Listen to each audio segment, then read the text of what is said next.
e penso che il nostro obiettivo non sia quello di togliere un ministro di Alfano e mettere un ministro democratico, o all'interno dei ministri democratici togliere un ministro bersaniano e mettere un renziano. Questo giochino non ci riguarda, non ci appartiene e francamente sarebbe un giochino molto triste. Per quello che ci riguarda non staremo a far parte di una discussione di quelle che si facevano ai tempi della Prima Repubblica. Punto.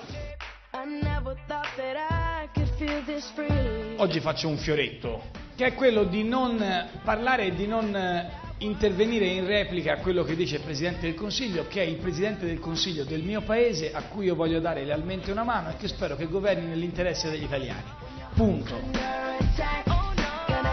A me mi deluderebbe Renzi se andasse al governo senza passare per le elezioni. Ma sono tantissimi i nostri che dicono ma perché dobbiamo andare, ma chi ce lo fa fare?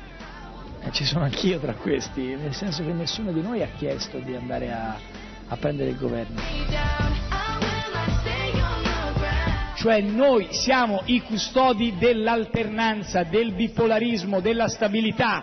Mai più larghe intese, mai più giochini sulle spalle degli italiani, alle spalle degli italiani. Era l'ora, è quello che stiamo aspettando.